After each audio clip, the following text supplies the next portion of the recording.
ஒடுக்கப்பட்டவர்கள் சார்பாக கேட்கிறேன் உரிமை, அடைக்கப்பட்டவர்கள் சார்பாக கேட்கிறேன் உரிமை, ஒடுக்கப்பட்டவர்கள்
தேர்தல் பிரச்சார கூட்டத்தை இன்றும் நம் கூட்டணி சார்பாக துவக்கியிருக்கிறோம். இந்த தேர்தல் பிரச்சார பொதுக்கூட்டத்திலே கலந்து கொண்டு கொண்டிருக்கின்ற தேசிய முற்போக்கு திராவிட கழகத்துடைய பொதுச் செயலாளர் மதிப்புக்கும் மரியாதைக்குரிய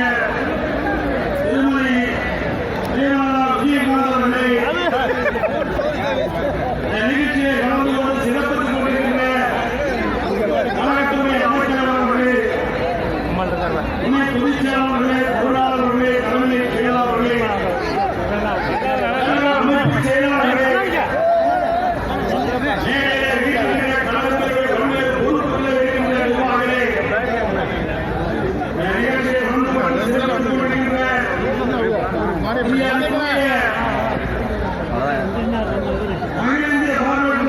மாநில பொதுச் செயலாளர் முன்னாள் எம்எல்ஏ கதிரவன் அவர்களே, தேசிய முற்போக்கு திராவிட கழக துணை பொதுச் செயலாளர் திரு எஸ் கே சுதீஷ் அவர்களே, புதிய கர்நாடகத்துறை டாக்டர் கே கிருஷ்ணசாமி அவர்களே, எஸ்பிபி கட்சியுடைய மாநில தலைவர் திரு முபாரக் அவர்களே மற்றும் நம் கூட்டணியில் அமர்ந்திருக்கின்ற இந்திய குடியரசுக் கட்சி மாநில பொதுச் செயலாளர் திரு மகாமலை அவர்களே, மாநில ஜனநாயக கட்சி பொதுச் செயலாளர் திரு மாநில ரசீத் அவர்களே, எல்லா தினவான் அவர்களே, தமிழ் மாநில முஸ்லிம் கட்சியுடைய தலைவர் திரு ஷேக் தாவூத் அவர்களே மற்றும் இந்த சிறப்பான நிகழ்ச்சிக்கு முத்தாக வெளிப்படுகின்ற திருச்சி மாவட்டத்துறை மாவட்ட கழக செயலாளர்கள், அறிவுச்சோழர், முன்னாள் அமைச்சர் கருத்தோடு அவர்களே, அறிவுச்சோழர் முன்னாள் எம்பி குமார் அவர்களே, மாநகர மாவட்ட சீனிவாசன் அவர்களே, மரியாதைக்குரிய முன்னாள் அமைச்சர் சொலங்குடி அவர்களே, முன்னாள் ரத்னவேலு அவர்களே, முன்னாள் தோழர் மனோகரன் அவர்களே மற்றும் நிகழ்ச்சியை பங்குபட்டு சிறப்பித்துக் கொண்டிருக்கின்ற திருச்சி மாவட்டத்தைச் சேர்ந்த பல்வேறு பொறுப்புகளை வைக்கின்ற நிர்வாகிகளை, அதிலிருந்து மேடையை அமர்ந்திருக்கின்ற நாடாளுமன்ற சட்டமன்ற உறுப்பினர், முன்னாள் நாடாளுமன்ற சட்டமன்ற உறுப்பினர்களை, உங்களுடைய ஆதரவோடு எதிர்காலத்திலே நாடாளுமன்ற உறுப்பினராக வர இருக்கின்ற அன்பு சகோதரர்களே, இடைத்தேர்தலில் போட்டியிடுகின்ற சகோதரி அவர்களே மற்றும் நிகழ்ச்சியை பங்குபட்டு சிறப்பித்துக் கொண்டிருக்கின்ற உடன்பிறப்புகளே, கூட்டணி கட்சியைச் சேர்ந்த தேசிய முற்போக்கு திராவிட கழகத்தைச் சேர்ந்த நிர்வாகிகளே, புதிய தமிழக கட்சியைச் சேர்ந்த நிர்வாகிகளே, எஸ்டிபி கட்சியைச் சேர்ந்த நிர்வாகிகளே, அகில பாரத் கட்சியைச் சேர்ந்த நிர்வாகிகளே மற்றும் தோழர் கட்சியுடைய நிர்வாகிகளே, தொண்டர்களே, அனைவருக்கும் என்னுடைய முதற்கண் நன்றி கலந்த வணக்கம். பத்திரிகையாளர்களுக்கும் ஊடகங்களுக்கும் என்னுடைய முதற்கண் நன்றி கலந்த வணக்கம். இந்த தினம் அனைத்து இந்திய அண்ணா திராவிட முன்னேற்ற கழக தலைமையிலே மாபெரும் கூட்டணி, இதிலே திராவிட முன்னேற்ற கழக தலைமையிலே ஒரு கூட்டணி, மற்றொரு அணி பாரதிய ஜனதா தலைமையிலே ஒரு கூட்டணி. இந்த தேர்தலிலே 3 பிரதான கட்சிகள் தேர்தலை சந்திக்கின்றன. ஒன்று அனைத்து இந்திய அண்ணா திராவிட முன்னேற்ற கழகம், மற்றொன்று திமுக, இன்னொன்று பாரதிய ஜனதா கட்சி. ஆனால் தேர்தலிலே போட்டி என்று வருகிறது அண்ணா திமுகவோ திமுக நாடு அறியும், தமிழ்நாடு மக்கள் அறிவார்கள். இன்றைக்கு தொழிலாளர் புரட்சித்தலைவர் எம்ஜிஆர், புரட்சித்தலைவர் அம்மா அவர்கள் ஆசியோடு உங்களுடைய ஆதரவோடு நம்முடைய வேட்பாளர் போட்டியிடுகிறார்கள். இளவோடு இடை சட்டமன்ற இடைத்தேர்தலே பாண்டிச்சேரியிலே பொறுப்பாளர் போட்டியிடுகிறார். தமிழகத்திலே 39 நாடாளுமன்றம், பாண்டிச்சேரி ஒன்று, இடைத்தேர்தல் சட்டமன்றம் ஒன்று, அனைத்து இடங்களிலும் நம்முடைய வேட்பாளர் கூட்டணி வேட்பாளரும் வெற்றி பெற அனுபாடு வேண்டும். எருமை போல தேனிக்கு நாம் கூட்டணி அனுமதிக்கிற கட்சியை நம்முடைய வேட்பாளராக கருதி அவர்களுக்கு செய்ய வேண்டும். நம்முடைய கூட்டணியில் அனுமதிக்கிற எல்லா கட்சியுமே வெற்றி பெற்ற சூழலை உருவாக்கி காட்ட வேண்டும். இதெல்லாம் அதுக்கு மாதிரி போட்டோ எடுத்திருக்கேன், பக்கத்துல நின்று போட்டோ வர்ற மாதிரி உனக்கு. திமுக தலைவர் ஸ்டாலின் பேசிக் கொண்டிருக்கிறார். பல்வேறு 2 நாட்களாக 22ஆம் தேதி, 23ஆம் தேதி, 24ஆம் தேதி 3 கூட்டங்களிலும் அவர் பேசுவது ஒன்றே பிரதமரை பற்றி விமர்சிப்பார், அதை பற்றி நமக்கு கவலை இல்லை. இன்னொன்று என்னை பற்றி விமர்சிப்பார். இது இருந்தால் அவர் பேசுகிறத பார்க்கிறோம். வேற எதையுமே பேசுவதை காணோம். சரக்குதான் பேச முடியும். ஒன்றுமே இல்லை, ஒவ்வொரு உலகத்தை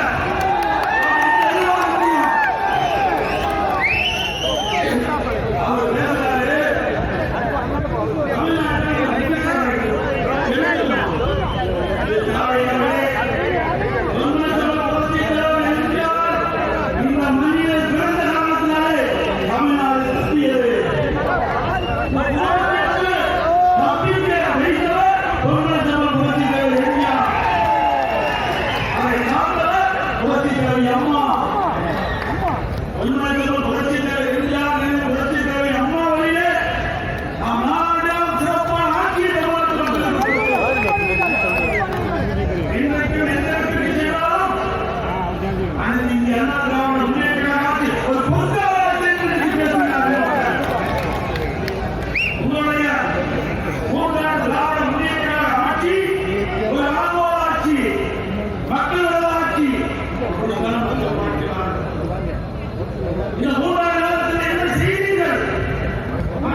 பொறியியல் கல்லூரி, வேளாண்மை கல்லூரி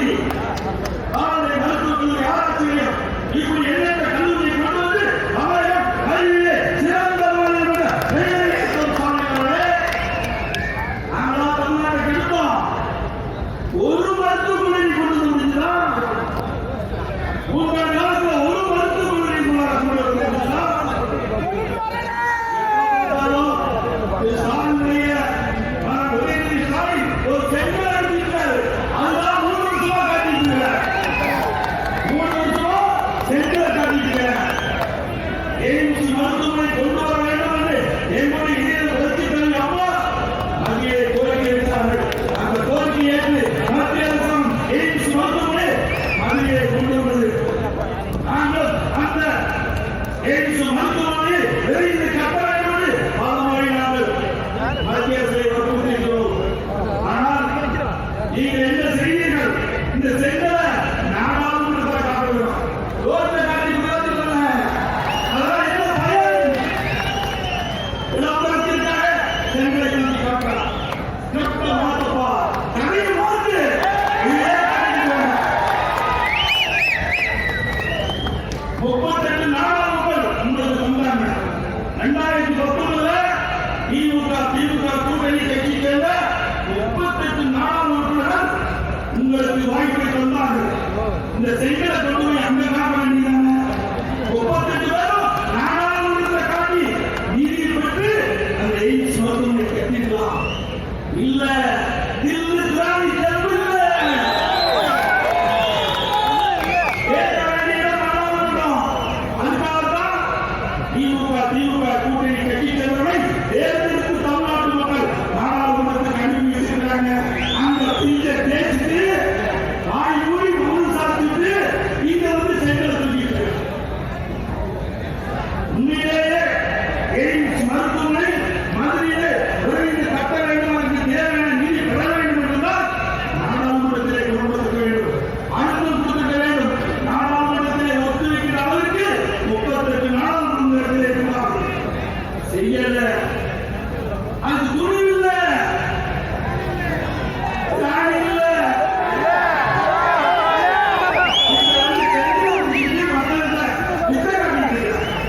என்ன மக்களை குழு வச்சுக்கிட்டாங்க இல்லையா?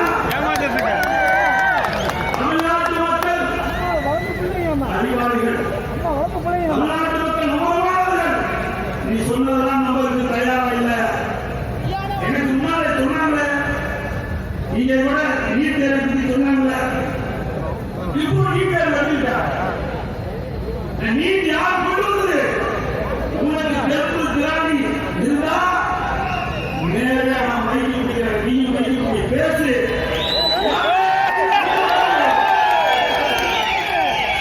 இருக்குது ஆதாரம் இருக்குது.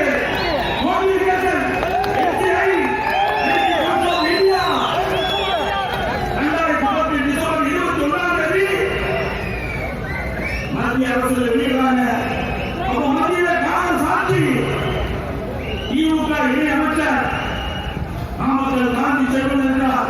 அப்ப மீட்டு கொண்டு வந்து திமுக. அப்ப ஆட்சி வந்து காங்கிரஸ் கட்சி.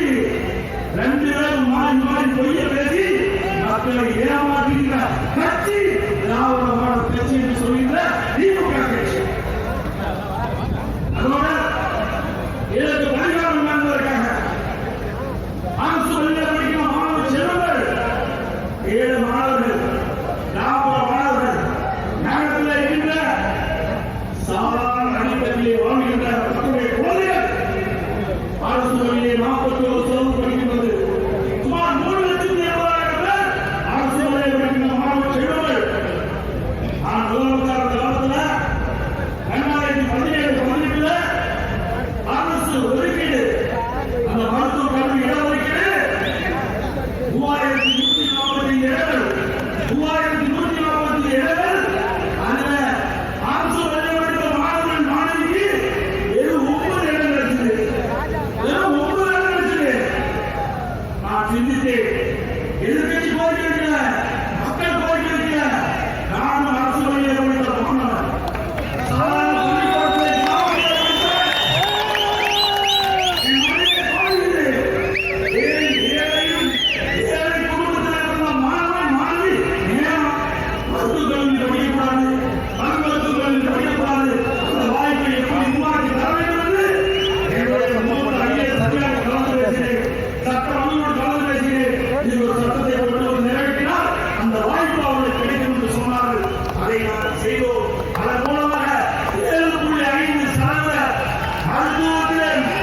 மருத்துவ கல்வியிலே அரசு பள்ளியில் படிக்கிற மாணவனுக்கு 7.5 சதவீத உறுதி இடஒதுக்கீடை கொண்டு வந்து சட்டமைக்கப்பட்ட அமல்படுத்தி அரசாங்கம் அதிமுக அரசாங்கம் அவர்களுக்கு 1 ரூபாய் கூட செலவு கிடையாது.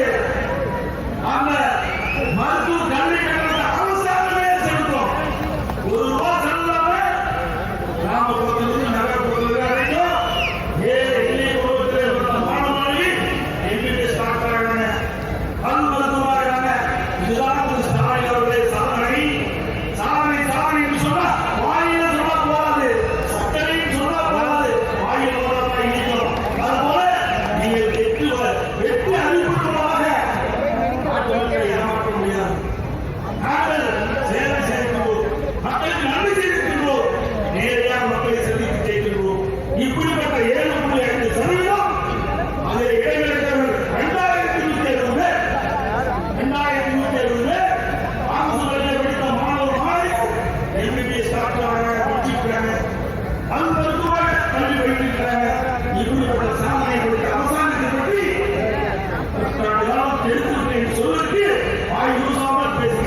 மேட்டூருக்கு வந்து சாமி தண்ணி தந்தார். ஏற்காடு பகுதியில் இருக்கிற மக்கள் குருசாமி செய்ய வேண்டும் என்று தண்ணீரை தந்தார்.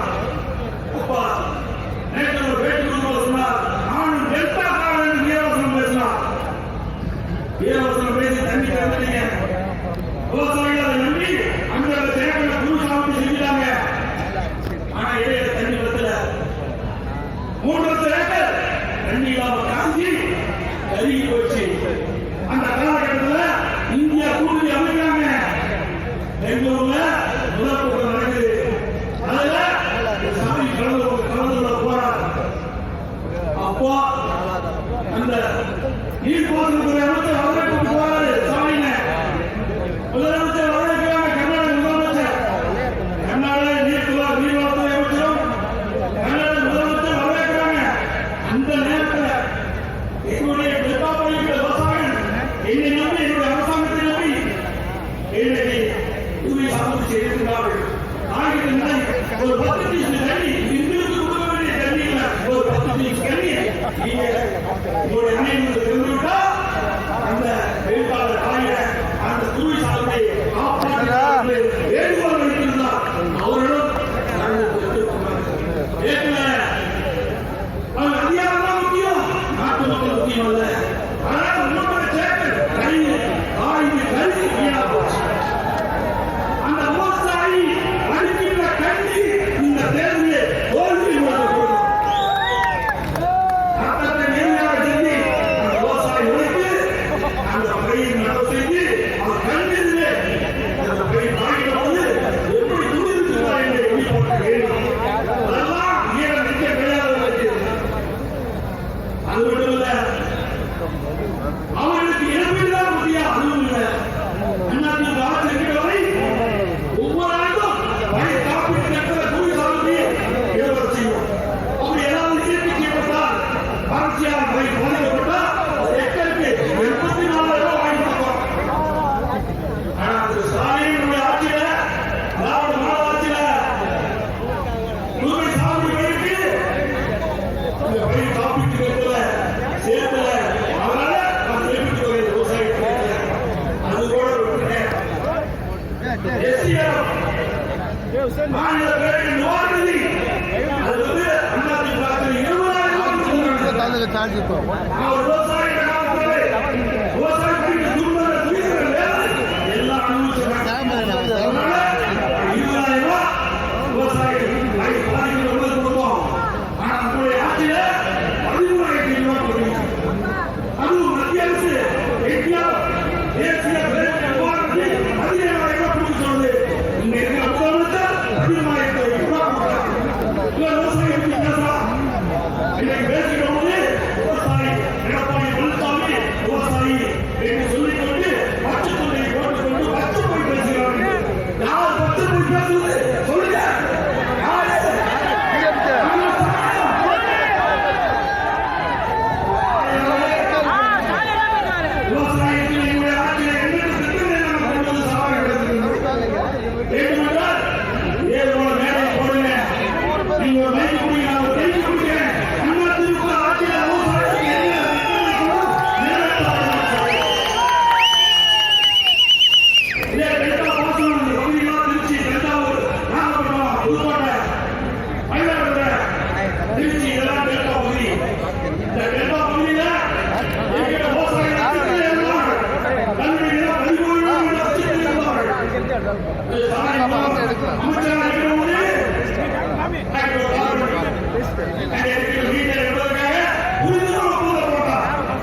கண்டித்து எடுத்த போராட்டத்திலே இப்படிப்பட்ட எந்த திட்டம் கொண்டு வரக்கூடாது என்பது பாதுகாக்கப்பட்ட வேளாண் மண்டலம் என்ற அற்புதமான சட்டத்தை கொண்டு வந்து என்னுடைய ஆட்சி தமிழக கட்சிக்கு சார்ந்து நடைமுறை சாலையிலே அத்தனை காலத்தில் இன்னைக்கு ஆட்சியை தமிழ்நாட்டை எடுத்து சொல்லியே நாங்கள் தமிழ்நாட்டை எடுத்தோம் ஒன்றிய கூடிய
வச்சுட்டு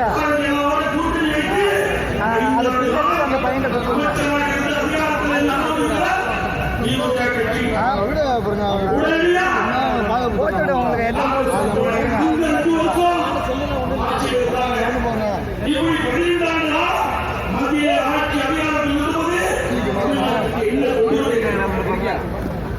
உங்களுக்கு தமிழ்நாட்டைச் சேர்ந்த காங்கிரஸ் கட்சியைச் சேர்ந்த ஒருவர் நிதியமைச்சராக இருக்கிறார். அவரை முறையாக அணுகி தமிழ்நாட்டிற்கு இந்த திட்டத்திற்கு இவ்வளவு நிதி வேண்டும் என்று கேட்டதால் கிடைத்திருக்கும். அதுவும் செய்ய தவறிவிட்டீர்கள். தமிழ்நாட்டுக்கு துரோகம் செய்த கட்சி திமுக கட்சி. ஆட்சி அதிகாரத்தில் மத்தியில் இருக்கிற போது நீங்கள் எதையுமே செய்யல. குடும்பத்தால் பார்த்தீங்க.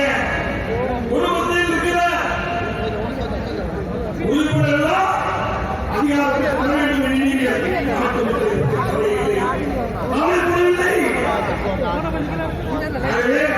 சிந்திக்க வேண்டும். ஏற்பாடு செய்திருந்தா நாடாளுமன்றத்தில் என்ன செய்ய போறாங்க? நாடாளுமன்றத்தில் 2019 புதிய 5,000 நாடாளுமன்றத்தில் என்ன செய்தார்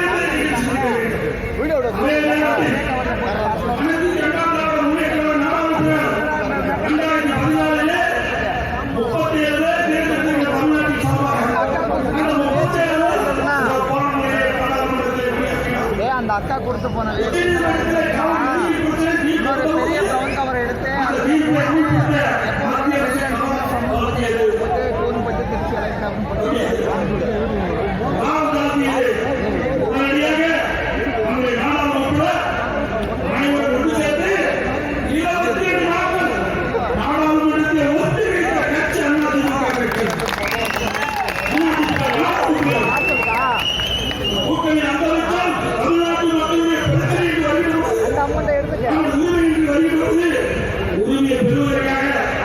கையில எடுத்து அந்த அமௌண்ட் கையில எடுத்து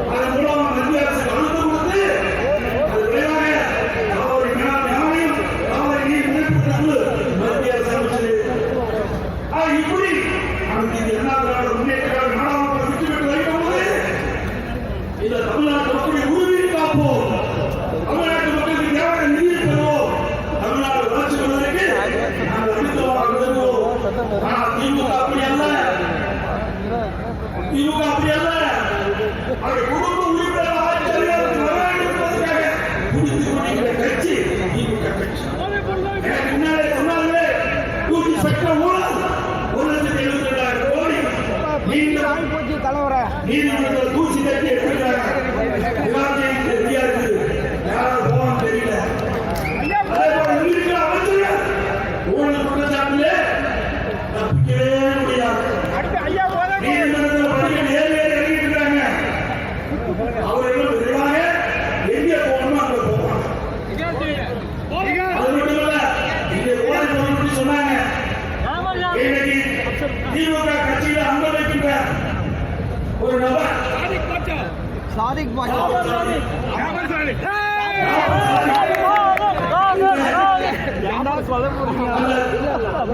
சென்னை மேற்கு மாவட்ட அயலக அணி உலகத்தில் அயலக அணி அப்படின்னு வச்சிருக்காங்க. இந்த கட்சியாவது அயலக அணி வச்சிருக்காங்கன்னா அவங்க பேரை வச்சு அந்த பொறுப்பாளரை போட்டு வெளிநாட்டுக்கு போதை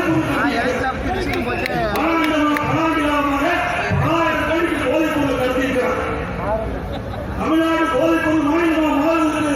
காரணம் திமுக. இன்னும் சொல்ல போனா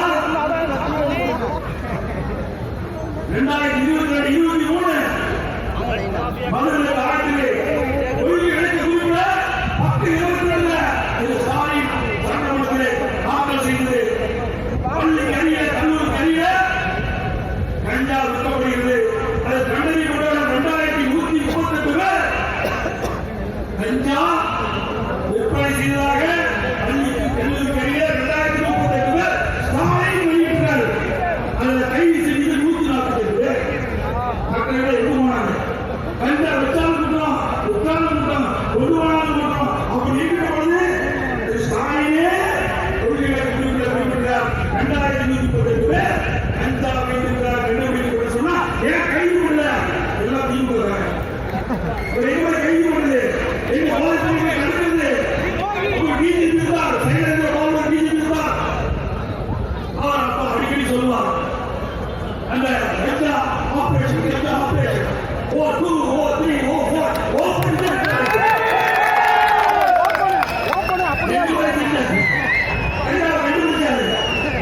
அவர் காலத்தில் பத்திரிகையில் ஆபரேஷன் O2, O3, O4 இப்படி திமுக சட்டம் அனுபவம் செய்யப்படுகிறது. எனக்கு முன்னாலே பேசிய கூட்டணி கட்சிகள் சொன்னது போல ஒரு கொலை ஒழிப்பு போல எடுத்து நடக்கிற நாடே இல்லை. அப்படிப்பட்ட ஒரு அவல ஆட்சியை செய்வதற்கு தாண்டி அதிமுக ஆட்சியை பற்றி சொல்றார். ஸ்டாலினே ஆட்சியில் என்னென்ன செய்தார்கள் நாட்டுக்கு தெரிவார்கள். அது மட்டுமல்ல, தேர்தல் பத்திரம் 666 கோடி வாங்கியிருக்கிறேன். 3 ஆண்டுல 2022, 2023 3 ஆண்டுல 656 கோடி தேர்தல் பத்திரத்தை அதிகமா வாங்கினது தமிழ்நாட்டில் ஸ்டாலின் குடும்பம். நீங்க இதை பத்தி முதலமைச்சர் பேசுறதுக்கு அறிவு இருக்குது. இதெல்லாம் 2026 அண்ணா திமுக ஆட்சி மலரும் 30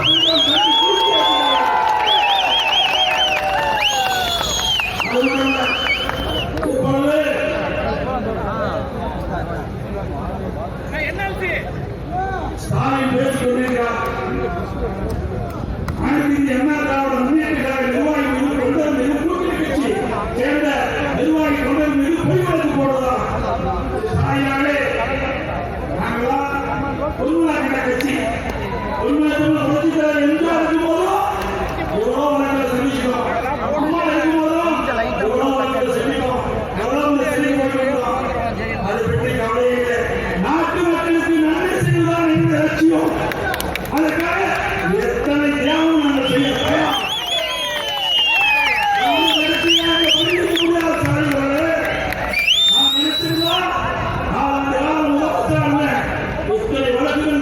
உங்களுடைய தொழில் அமைச்சர்கள் வாக்கு போட்டு முடியும். பொறுமையா இருக்கலாம், கவலைப்படாதீங்க. நிறைய ஊழல் பண்ணிருக்காங்க.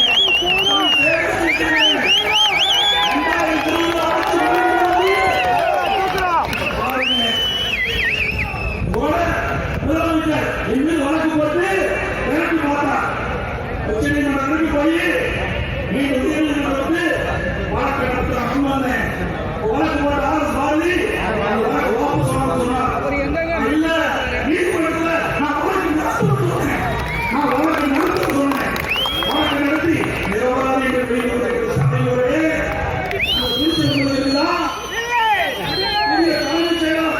புதிய தலைமை செய்யணும். கட்டுரை ஊழல் நீதிமன்றத்தில் இருக்குது. அடையாளம் வச்சிருக்கிற இது போல நீதிமன்றத்தில் நிரபராதி என்று சொல்லிருக்க என்னால் முடியுமா?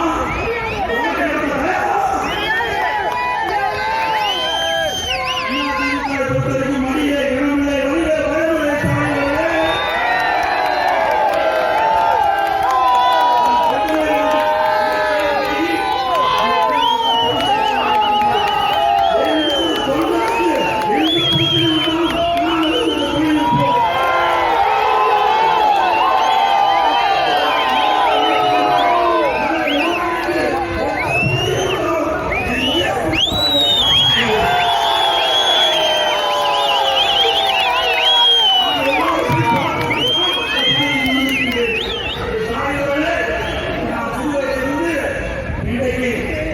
இந்த வழி வரை பல்வேறு சோதனை தாண்டி வந்திருக்கிற சாலைகளே இதை மிரட்டும் ஒப்புதல்களால் நாங்கள் பயனல்ல.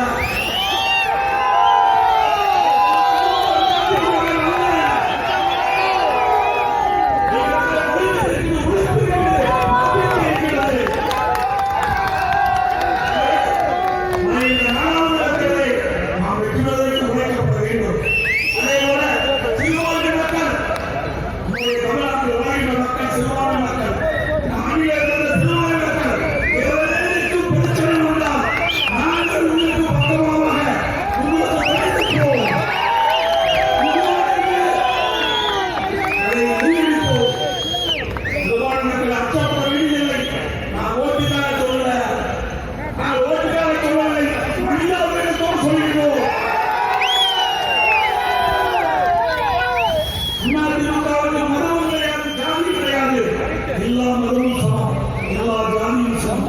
அப்படித்தான் எங்கள் தலைவர் எங்களை வழிநடத்துகின்றார்கள். சிறுபான்மை மக்கள் எதிர்க்கும் வந்த தேவையில்லை.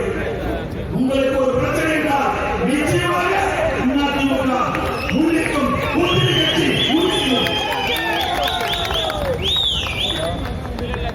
இதுதான் வருகின்ற நாடாளுமன்ற தேர்தல் திமுகவுக்கு மறுமொழி கொடுக்கின்றது.